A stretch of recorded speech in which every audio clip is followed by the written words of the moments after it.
Em 1941, o mundo estava em chamas. Milhões fugiam do terror na Europa. E um dos intelectuais mais respeitados da época, o escritor austríaco Stefan Zweig, encontrou um refúgio que ele descreveu como um paraíso. Ele estava tão impressionado com a natureza, a miscigenação e o potencial da nação que escreveu um livro famoso, batizando o Brasil com um título que nos persegue até hoje: O País do Futuro. Quase um século se passou. Olhe ao seu redor. Pergunte a qualquer brasileiro: onde está esse futuro? Por que essa promessa se tornou uma piada nacional, um sinônimo de potencial eternamente não realizado? A realidade é que Zweig viu apenas a superfície. Neste vídeo, vamos confrontar a otimista profecia de Zweig com a nossa dolorosa realidade. Não se trata de culpar apenas a corrupção. Vamos mergulhar nos fantasmas históricos que Stefan Zweig não conseguiu enxergar: o legado da escravidão, a cultura da desigualdade e a nossa incapacidade de construir um projeto nacional de longo prazo. Prepare-se para entender, de uma vez por todas, porque o Brasil é o país que, historicamente, nunca decola. Fique conosco. Para entender a profecia, precisamos entender o profeta. Stefan Zweig não era um ingênuo, ele era um intelectual brilhante, mas que estava desesperado por paz. Ao chegar aqui em 1941, o que ele viu foi uma terra que parecia imune à loucura da Europa, uma nação que, aos olhos de um europeu em ruínas, parecia ser o único lugar seguro do planeta. Ele ficou fascinado pela harmonia aparente da miscigenação. O famoso, mas falho, mito da democracia racial era forte. Zweig viu um Brasil sem ressentimentos raciais explícitos como os que destruíam a Alemanha. Viu uma terra de recursos infinitos, de natureza exuberante, e um povo com uma alegria e uma paciência inata. O otimismo de Zweig não era infundado. Ele via um potencial humano e material que, logicamente, deveria impulsionar o país ao topo. Ele descreveu o país como um gigante adormecido, pronto para acordar e liderar o mundo, acreditando que a capacidade do Brasil de absorver diferentes culturas e a vastidão de seu território eram a garantia de que, em breve, o mundo voltaria seus olhos para nós. Zweig estava vendo o Brasil ideal, o Brasil das possibilidades infinitas. Mas essa visão o cegou para sombras que se escondiam logo abaixo da superfície. A primeira e mais grave sombra que Zweig não conseguiu enxergar, ou escolheu ignorar, foi o abismo social. A verdadeira maldição do Brasil não é a falta de recursos, mas a concentração obscena deles. Nossa desigualdade não é um subproduto, é um projeto. O Brasil aboliu a escravidão tardiamente, em 1888, e o fez sem qualquer plano de reparação ou inclusão social. Quase 4 milhões de pessoas foram libertadas sem terra, sem educação e sem capital. Isso cimentou uma estrutura social que permanece até hoje. A concentração de terras, a ausência de educação universal de qualidade por décadas e a negação de oportunidades para a população negra e pobre criaram uma sociedade onde a mobilidade social é baixíssima. Estamos falando da persistência de um modelo agrário exportador que dependia de poucas mãos para controlar tudo. Como um país pode ser o futuro se 50% da sua população está lutando para sobreviver no passado? Essa desigualdade crônica serve como um freio de mão puxado, limitando o mercado interno e impedindo que o capital humano atinja seu potencial máximo. Em contraste com nações que investiram maciçamente em educação após suas grandes guerras, o Brasil manteve uma estrutura que favorecia a elite e garantia que a pobreza fosse hereditária, desperdiçando gerações de talentos. Outro fator crucial é a natureza da nossa elite, que historicamente tem sido extrativista e patrimonialista. Eles não constroem um país, mas sim um feudo. O poder nunca foi visto como um serviço público, mas como uma ferramenta para enriquecimento particular, uma herança familiar. O conceito de patrimonialismo, a confusão entre o público e o privado, é a chave para entender por que a corrupção não é apenas um desvio, mas uma estrutura. A alternância de governos raramente significa uma mudança de projeto nacional. Significa apenas uma troca de grupos que controlam as chaves do cofre público. O resultado é a ausência de continuidade em áreas essenciais. Um governo abandona o plano do anterior, não por ser ineficaz, mas por ser do outro. O Brasil vive o chamado voo de galinha econômico. Cresce rapidamente, empolga o mundo, mas em seguida, sem alicerces firmes, estagna e entra em crise. Por quê? Porque não há metas de longo prazo que sobrevivam à troca de poder, à pressão de grupos de interesse e ao lobby das oligarquias.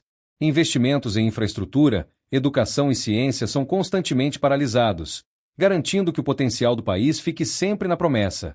A nossa história republicana é o oposto da ordem e do progresso sonhados. Desde o seu nascimento, a República Brasileira foi marcada pela instabilidade e pela intervenção militar. O sistema da política do café com leite, a alternância forçada entre São Paulo e Minas Gerais, no início do século XX ilustrou o controle oligárquico. As decisões cruciais eram tomadas em gabinetes fechados, não nas urnas. Mais grave ainda é a nossa tendência cíclica à ruptura. O Brasil tem um histórico de golpes e intervenções militares que minam a confiança democrática. A proclamação da República, o golpe de Deodoro, a Revolução de 1930, o Estado Novo de Vargas e o golpe de 1964. Essa instabilidade crônica não só afugenta investimentos sérios, que buscam segurança jurídica, mas também mina a confiança dos cidadãos nas instituições.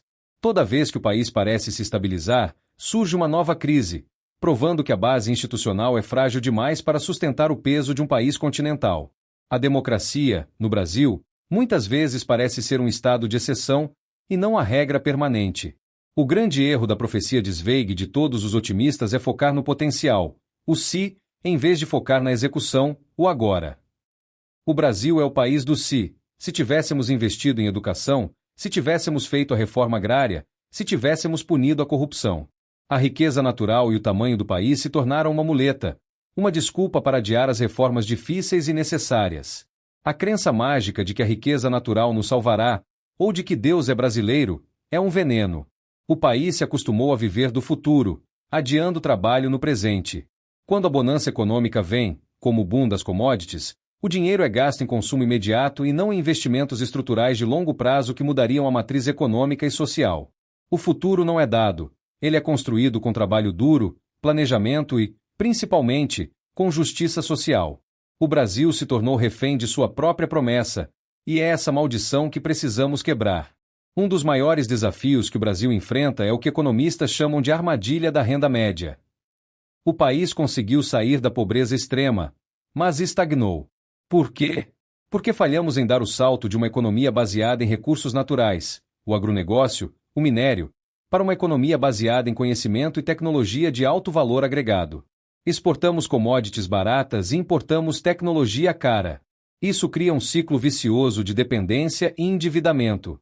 Nossos vizinhos asiáticos, que também eram pobres na época de Zweig, investiram maciçamente em educação e pesquisa, tornando-se produtores de tecnologia. O Brasil, por outro lado, priorizou o consumo de bens importados e desmantelou seus parques industriais, garantindo que o futuro permanecesse em mãos estrangeiras. Se você perguntar a qualquer investidor estrangeiro, ele mencionará o custo Brasil. Esse termo resume a ineficiência brutal que encarece tudo no país.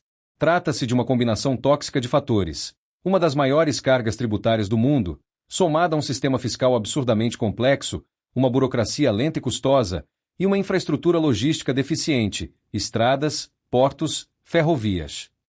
Se é preciso mais tempo e dinheiro para produzir algo no Brasil do que em qualquer outro lugar, a competitividade é zero. O país do futuro está preso em uma teia de regulamentações do passado, que são, ironicamente, criadas por nossa própria máquina estatal.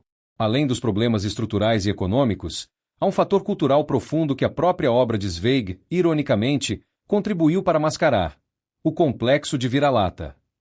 Essa expressão, cunhada pelo dramaturgo Nelson Rodrigues, descreve a inferioridade em que o brasileiro se coloca perante o resto do mundo. A idolatria pelo estrangeiro, na moda, na tecnologia, nas ideias, e a desvalorização do que é nacional são uma barreira psicológica. Como um país pode ser líder no futuro se constantemente acredita que é incapaz e que a solução para todos os problemas virá de fora? Essa falta de autoconfiança enfraquece a vontade política de investir em soluções próprias e nos faz aceitar padrões abaixo do ideal. Outro ponto que dificulta o despertar do gigante é a forma como a informação é distribuída.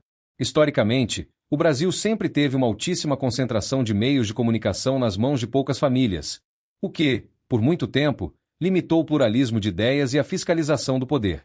Some-se a isso a falha da nossa educação cívica. O brasileiro médio, devido à formação escolar deficiente, muitas vezes tem dificuldade em entender conceitos básicos de economia, de direito e da própria história política do país.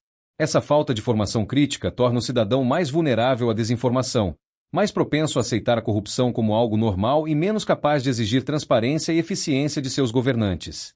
O futuro é feito de cidadãos conscientes, e nesse aspecto, o Brasil ainda está engatinhando. O último ponto, E talvez o mais irônico é que a riqueza que Zweig tanto admirava pode ser, na verdade, um obstáculo. O Brasil sofre, em parte, com o chamado efeito holandês, dat diesese.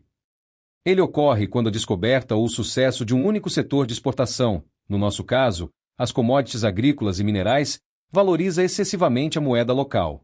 Isso torna as nossas exportações de outros setores, como a indústria manufatureira, muito mais caras e, portanto, menos competitivas no mercado global. Assim, nossa riqueza natural sabota nossa industrialização, nos forçando a ficar presos no papel de fornecedores de matéria-prima para o mundo, em vez de produtores de bens complexos. A própria abundância de recursos naturais acaba por nos impedir de entrar no futuro tecnológico. Afinal, a profecia de Stefan Zweig falhou? Na verdade, o final da história do escritor é muito mais trágico do que o seu livro. 2 anos após publicar Brasil, País do Futuro, desiludido com a guerra que o havia alcançado mesmo em Petrópolis, ele e sua esposa cometeram suicídio. Essa tragédia pessoal ecoa de forma simbólica a tragédia nacional, a promessa de um futuro brilhante confrontada pela amarga realidade. O Brasil é um paradoxo. Temos a maior riqueza natural, o povo mais alegre e um potencial inegável, mas tudo é esmagado pelo peso dos nossos vícios históricos. Não falhamos por falta de recursos, mas por causa dos vícios estruturais que nos prendem. A desigualdade sistêmica que anula o mérito, o patrimonialismo que confunde o público com o privado, a instabilidade política que paralisa investimentos e a armadilha da renda média que nos impede de dar o salto tecnológico. A verdade é que o país do futuro não é um destino passivo, ele é uma escolha. E por décadas, as elites brasileiras optaram por adiar essa construção, vivendo no lucro fácil do agora em vez do investimento complexo no depois. Mas a pergunta final é: a profecia ainda pode se cumprir? Queremos saber a sua opinião mais sincera. Deixe nos comentários. Qual desses 10 fatores, a desigualdade, o custo Brasil, a corrupção ou o complexo de vira-lata, é o único que, se resolvido, faria o Brasil finalmente deixar de ser o país do futuro para se tornar o país do presente?